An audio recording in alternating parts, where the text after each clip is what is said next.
قروحو هرمرا شقلا هرمود كي أجر لي مركي تعا هجنوجو هادان هوشيتنا هجو هجنوجو هادان هوشيتنا هجو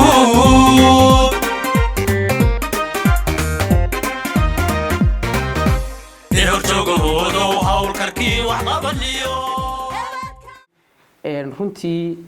shirkani waa shir 3 bilood la ah waxaanu dhacaa 3 biloodba hal kulan halka kulan waxa lagu ansixiyaa waxyaabaha mashruuca uu taagan yahay uu ku shaqeyn doono 3 bilood ka dambe isla markaana waxa lagu kala qaataa warbixinaha la doonayo in xogta lagu soo gudbiyo wixii uu qabtay mashruucu sidoo kale waxay ku soo gudbiyaan gudidu waxa ay doonayaan in laga bedelo ama lagu daro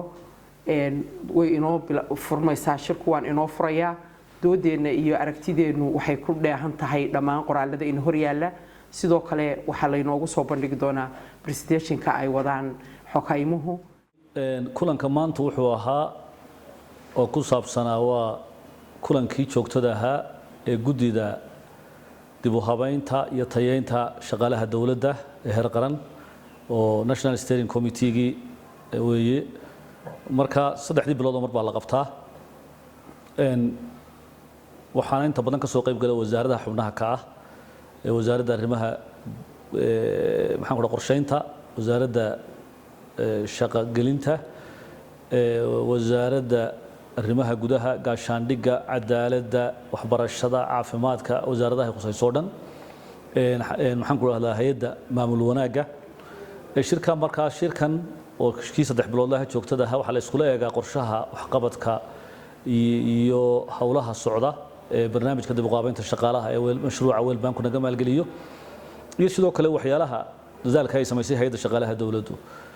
runtii qodobada ugu muhiimsanaa 3 bilood kan laga wada hadlay waxa kamid ah in dib la isku leeyahay qorshaha sanadkan ee barnaamijka dib u qaabaynta shaqaalaha dawladda iyo waxyaalaha la qabanayo oo ka mid ah barnaamijyada lagu soo kordhinayo waxbarashada maxadka shaqaalaha dawladda systemka lagu casreynayo tayeynta xogta shaqaalaha iyo la socodkoodaba barnaamijka e-shilling ee lacagta lagu siinayo shaqaalaha dawladda qiimaynta iyo barnaamijka darajada iyo gunooyinka iyo mushaharooyinka shaqaaluhu helaan iyo siyaasadka laga soo saarayo waxa kale oo isna ku jirtay barnaamijka hawlgabka iyo dhismaha hay'adda hawlgabka ee qaranka oo ciidamada iyo ay ku jirayaan shaqaalaha dawladda wixii hawlgab gaaray iyadoo xeerkii siyaasadkii hawlgabku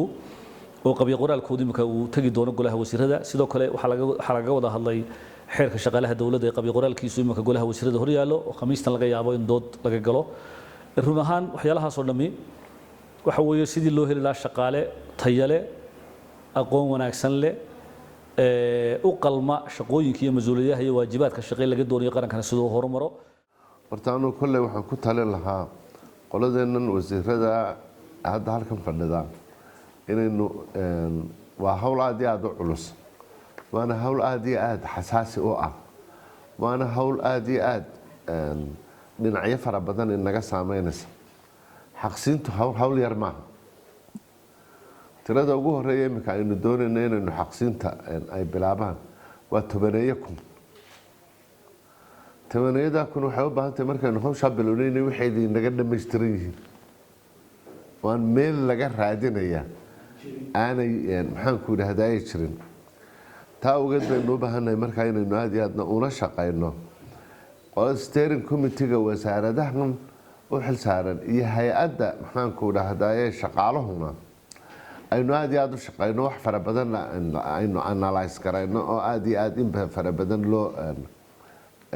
loo rogrogo waxaa dood dheer iyo falanqeyn laga galay mashruucan iyo habsami socodkiisa waxaa warbixina laga soo jeediyey waxyaabihii qabsoomay iyo waxyaabaha qorshaysan waxaa la isla eegay waxyaabaha carqaladaha ku ah dib u habeyntan mashruucan dib u habeynta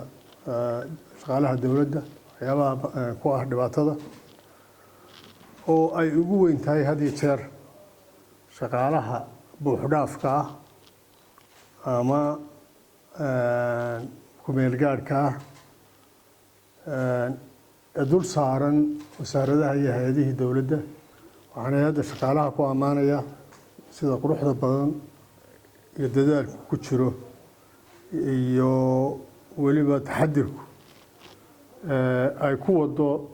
mashruucan tayeynta iyo dib u habeynta shaqaalaha dowladda. qaran wuxuu